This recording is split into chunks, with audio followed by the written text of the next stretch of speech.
Hello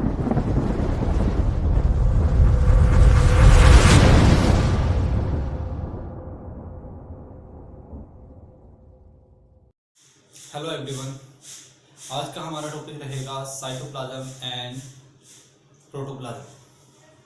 इससे पहले वाले लेक्चर में हमने डिस्कस किया था न्यूक्लियस और उसके अंदर पाए जाने वाले कंटेंट के बारे में, और आज हम डिस्कस करने वाले हैं साइटोप्लाज्म एंड प्रोटोप्लाज्म। पहले हम इसके नेम का मीनिंग समझ लेते हैं कि what is the meaning of cytoplasm. Cytoplasm, देखिए जो साइटोप्लाज्म है वो 2 वर्ड से मिलकर बना हुआ है, साइटो एंड प्लाज्म। और जो साइटो होता है, साइटो का मतलब होता है सेल, साइटो का मतलब क्या होता है सेल, और प्लाज्म का मतलब होता है फ्लूइड। प्लाज्म का मतलब क्या होता है फ्लूइड, यानी सेल में पाए जाने वाला जो फ्लूइड है, लिक्विड है, उसी को नाम दिया गया साइटोप्लाज्म। देखिए 2 चीजें हैं, साइटोप्लाज्म एंड प्रोटोप्लाज्म। थोड़ा सा डिफरेंस है इन दोनों में। साइटोप्लाज्म भी एक लिक्विड है, प्रोटोप्लाज्म भी एक लिक्विड है। क्लियर? साइटोप्लाज्म हम किसे कहेंगे? न्यूक्लियस और सेल मेम्ब्रेन के बीच में, ये सेल मेम्ब्रेन हमारी, ये न्यूक्लियस है, इसके बीच में जितना भी पोर्शन है, इसके अंदर जो मटेरियल भरा हुआ है, जो फ्लूइड भरा हुआ है, उसी को नाम दिया गया साइटोप्लाज्म। क्या नाम दिया गया?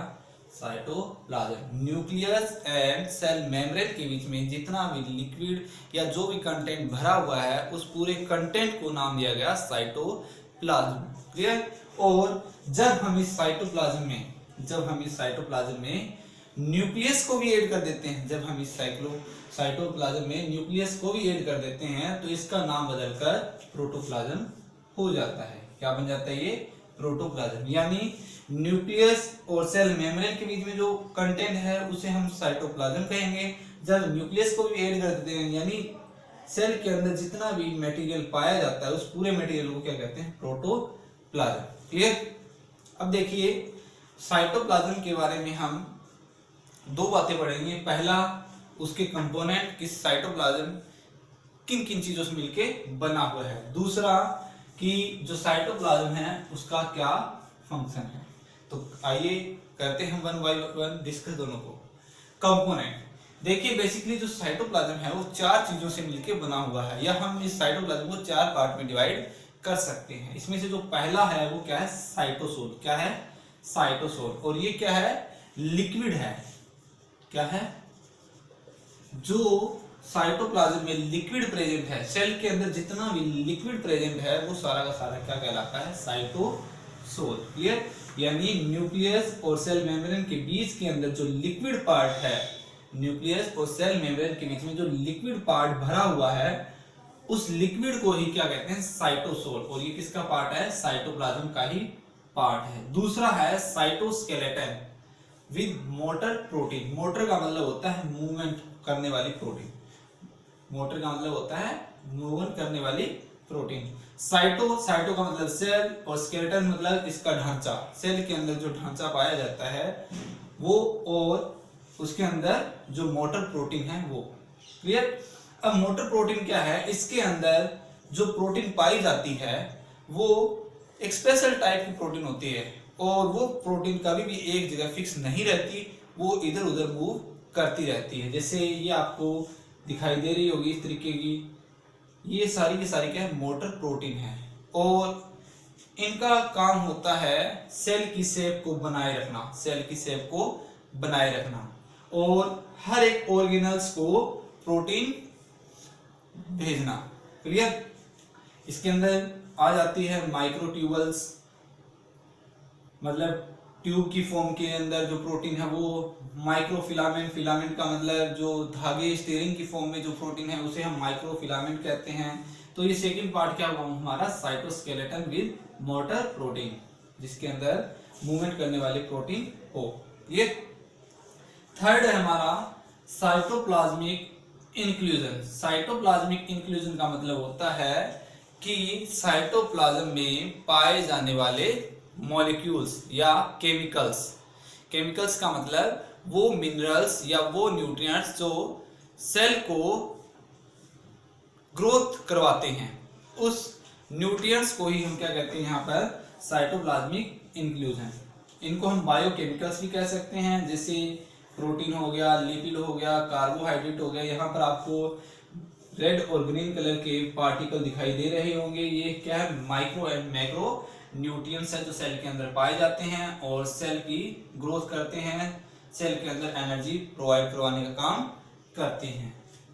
जो फोर्थ पार्ट है वो भी साइटोप्लाज्म की पार्ट है, वो क्या है, ऑर्गेनेल्स। क्या है, ऑर्गेनेल्स, यानी सेल के अंदर जो छोटे छोटे ऑर्गन पाए जाते हैं, सेल के अंदर जो छोटे छोटे ऑर्गन्स पाए जाते हैं उन्हें ऑर्गेनेल्स कहते हैं। क्या कहते हैं, organelles. For example mitochondria, Golgi body, lysosome, ये सारे क्या है, साइटोप्लाज्म का ही एक पार्ट होता है और इनको हम क्या कहते हैं, ऑर्गेनेल्स। क्या कहते हैं, ऑर्गेनेल्स। और इन्हीं छोटे छोटे जो बॉडीज है, ये जो छोटी छोटी बॉडीज है, इनका एक स्पेसिफिक फंक्शन होता है, हर एक का अलग अलग फंक्शन। जैसे अगर मैं करूँ बात माइटोकॉन्ड्रिया की, तो माइटोकॉन्ड्रिया क्या करता है, सेल के अंदर एनर्जी प्रोवाइड करवाता है। क्या प्रोवाइड करवाता है, एनर्जी।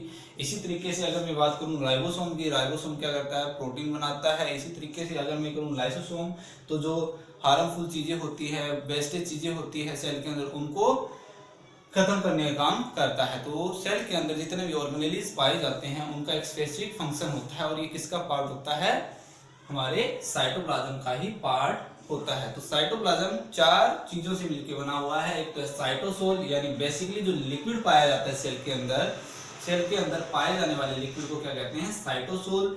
साइटोस्केलेटन, यानी सेल के अंदर जो प्रोटीन पाई जाती है, सेल के अंदर जो प्रोटीन पाई जाती है वो मूवेबल प्रोटीन होती है, यानी इधर उधर घूमती रहती है और वही क्या करती है, सेल की शेप को बनाए रखती है। उसे हम क्या कहते हैं, मोटर प्रोटीन। क्लियर, दो पार्ट हो गए। और मोटर प्रोटीन के नाम जैसे माइक्रोट्यूबल्स हो गया, मतलब ट्यूब की फॉर्म में, माइक्रोफिलामेंट धागे की फॉर्म में जो प्रोटीन है वो इस तरीके से आपको दिखाई देगी। Next, cytoplasmic inclusion. Cytoplasmic inclusion का मतलब जो न्यूट्रिएंट्स पाए जाते हैं सेल के अंदर, जो एनर्जी प्रोवाइड करवाते हैं, उसकी ग्रोथ करते हैं सेल की, उसे हम क्या कहते हैं, बायोमोलिक्यूल्स या फिर साइटोप्लाज्मिक इंक्लूजन। प्रोटीन हो गया, लिपिड हो गया, कार्बोहाइड्रेट हो गया। क्लियर, ये सारे क्या है, बायोमोलिक्यूल्स है। ऑर्गेनल्स, जो छोटे छोटे बॉडीज पाई जाती है सेल के अंदर जिनका एक स्पेसिफिक फंक्शन, उसे हम क्या कहते हैं, ऑर्गेनल्स। क्लियर, ये था हमारा कंपोनेंट ऑफ साइटोप्लाज्म। नेक्स्ट हमारा है फंक्शन, कि जो ये साइटोप्लाज्म है इसका क्या फंक्शन है। तो देखिए बहुत सारे इंपॉर्टेंट जितने भी जो काम है वो सारे के सारे किसके द्वारा होते हैं, सेल के अंदर साइटोप्लाज्म के द्वारा होते हैं। जैसे पहला जो फंक्शन है वो क्या है, साइट ऑफ मेटाबॉलिक एक्टिविटीज, यानी सेल के अंदर जितनी भी इंपॉर्टेंट रिएक्शंस होती है, सेल को जीवित रहने के लिए जितनी भी रिएक्शन की जरूरत पड़ती है वो सारी की सारी कहाँ आकर होती है, हमारे साइटोप्लाज्म के अंदर। Example, glycolysis. ग्लाइकोलिसिस का मतलब होता है ग्लूकोज का टूटना। ग्लाइकोलिसिस का मतलब क्या होता है, ग्लूकोज का टूटना।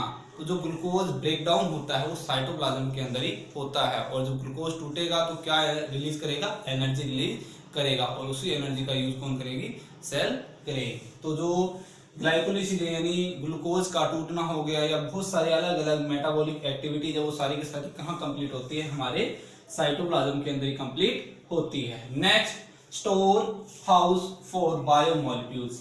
और सेल के अंदर जो साइटोप्लाज्म है वो अपने पास जो बायोमोलिक्यूल्स होते हैं उनको स्टोर करके रखता है, एडवांस के अंदर स्टोर करके रखता है। अगर एक टाइम पे उसको वो चीजें ना भी मिले तो भी वो जीवित रह सकती है सेल। जैसे लिपिड हो गया, प्रोटीन हो गया, ये क्या करता है, अपने अंदर पहले से स्टोर करके रखता है और जैसे ही जरूरत पड़ती है वो उसका यूज कर लेता है। इसीलिए साइटोप्लाज्म को क्या कहा जाता है, स्टोर हाउस फॉर बायोमोलिक्यूल्स। ये बायोमोलिक्यूल्स को स्टोर करता है। नेक्स्ट देखिए, because of the cytoskeleton it maintain its cell shape and help in movement of molecules.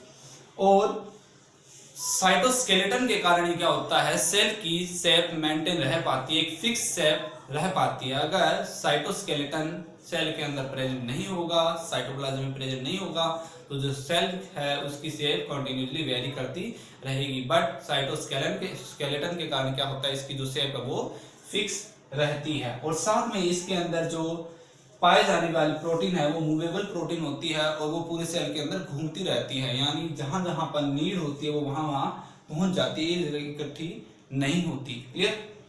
Next, it provide suitable environment for organelles. अब देखिए सेल के अंदर जो पाए जाने वाले जितने भी ऑर्गेनल्स हैं उनको जीवित रहने के लिए या उनको फंक्शन करने के लिए, अपना प्रॉपर फंक्शन करने के लिए एक प्रॉपर इन्वायरमेंट की जरूरत पड़ती है। और वो इन्वायरमेंट कौन प्रोवाइड करवाता है? वो साइटोप्लाज्म ही करवाता है। इन्वायरमेंट के अंदर आ जाता है temperature of the cell, water level, clear, oxygen level, ये सारा का सारा कौन प्रोवाइड करवाता है? ये साइटोप्लाज्म ही प्रोवाइड करवाता है सेल के अंदर। यानी जो इन्वायरमेंट होता है सेल के अंदर, सुटेबल इन्वायरमेंट होता है फॉर ऑर्गेनल्स, किसके लिए? ऑर्गेनल्स के लिए। ऑर्गेनल्स है क्या? Little organs in the inside the cell, यानी इनको जीवित रहने के लिए जिस तरीके की इन्वायरमेंट की जरूरत होती है वो प्रोवाइड कौन करवाता है? साइटोप्लाज्म ही करवाता है। तो ये था हमारा cytoplasm and protoplasm. Clear. Next हम देखेंगे जो ये हमारे ऑर्गेनाइज है इनको वन बाय वन डिस्कस करेंगे। क्लियर। Thank you.